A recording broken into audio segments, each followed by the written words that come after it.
Hello friends. मैं Ashish Sharma advocate आप सब लोगों का इस यूट्यूब चैनल पर स्वागत करता हूं। मेरा इस चैनल को बनाने के पीछे जो प्रमुख उद्देश्य है वो है कि आम जनता कानून की अज्ञानता के कारण जो बेसिक नॉलेज है मैं उसी से अवगत कराऊंगा। कानून की बेसिक नॉलेज की अज्ञानता के कारण गलत फैसले ना लें। सिर्फ इस उद्देश्य को ध्यान में रखते हुए मैंने ये चैनल बनाया है। तो आइए आज का जो पहला टॉपिक है, ज़्यादा टाइम ना वेस्ट करते हुए उस पर जाते हैं। पहला टॉपिक है महिलाओं के खिलाफ अगर उनके ससुराल में दहेज को लेकर के या ना भी लेकर के कोई प्रताड़ना होती है, उनके साथ क्रूरल्टी होती है, तो उनके पास क्या लीगल रेमेडीज हैं, कानूनी उपचार हैं। कृपया ध्यान रखें कि इस वीडियो में दी जाने वाली जानकारी अधिवक्ता की अपने निजी अनुभव के आधार पर दी गई है, जो सिर्फ कानून की जानकारी मात्र है। प्रत्येक केस के फैक्ट्स अलग होते हैं तथा उसके अनुसार ही केस में कौन से कानून के अंतर्गत क्या कार्रवाई करनी है वह भिन्न हो सकता है। इसलिए कोई भी लीगल एक्शन से पहले उचित सलाह किसी अच्छे एडवोकेट से अपने फैक्ट्स के हिसाब से लें।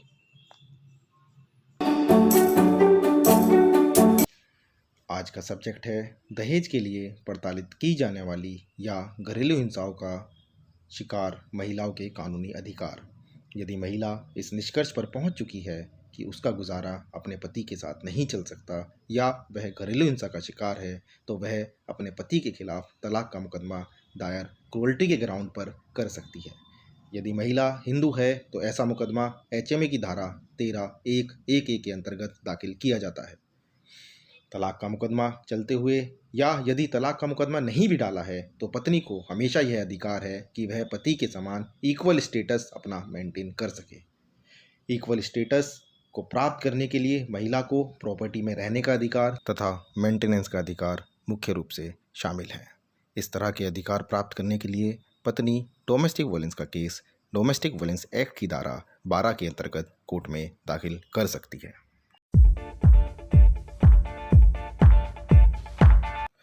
डोमेस्टिक वायलेंस केस के अंतर्गत जिन ग्राउंड्स को कंसिडर किया जाता है उसका मैं विवरण आपको दे रहा हूँ। कोर्ट डोमेस्टिक वायलेंस केस में मेंटेनेंस का निर्धारण करते समय पत्नी के मेडिकल एक्सपेंसेस, कपड़ों का खर्चा, खाने का खर्चा, जरूरी खर्चा आदि को कंसीडर डोमेस्टिक वायलेंस एक्ट की धारा 20 के अंतर्गत करती है।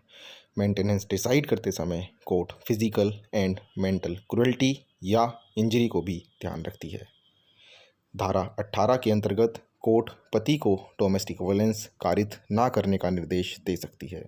धारा 19 के अनुसार कोर्ट पति को महिला का स्त्री धन वापस करने का भी निर्देश दे सकती है। स्त्री धन वह धन होता है जो महिला को शादी के समय उपहार में मिलता है, जिसमें ज्वेलरी, गिफ्ट्स व कैश शामिल है।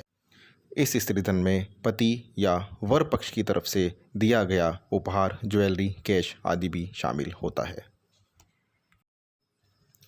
तलाक अथवा डोमेस्टिक वायलेंस केस के अलावा यदि महिला के साथ क्रूरल्टी, मारपीट या दहेज की मांग की गई है तो वह क्रिमिनल कंप्लेंट पति व अन्य ससुराल के लोगों पर जिन्होंने ऐसा अपराध कारित किया है उनके खिलाफ पुलिस थाने अथवा वुमेन सेल में कर सकती है। ऐसी कंप्लेंट में पति तथा अन्य नामजद लोगों के खिलाफ FIR IPC की धारा 498A, 406, 34 में होती है। यह FIR नॉन बेलेबल धाराओं में होती है। यदि पति तथा अन्य नामजद लोग इस मुकदमे में कोर्ट के द्वारा गिल्टी पाए जाते हैं, मतलब उन्होंने ऐसा अपराध किया है, ऐसा कोर्ट मानती है, तो 3 साल तक की सज़ा और जुर्माना इन लोगों पर हो सकता है। यदि महिला डोमेस्टिक वायलेंस एक्ट में दिए गए मेंटेनेंस से संतुष्ट नहीं है तो वह सेक्शन 125 CRPC में एक अन्य मुकदमा दाखिल कर सकती है।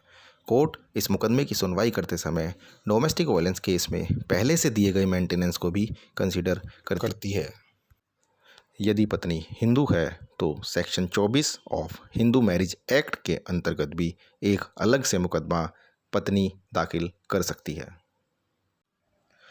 तो दोस्तों, आज आपने जाना घरेलू हिंसा के खिलाफ पत्नी के कानूनी अधिकार और उससे संबंधित कानून। लेकिन इस चैनल के माध्यम से हम यह सुझाव देना चाहते हैं कि पति पत्नी में आए मनमुटाव या झगड़ों का निपटारा आपस में समझदारी से करें, किसी के भड़कावे में ना आए, अपनी ईगो को साइड में रखें।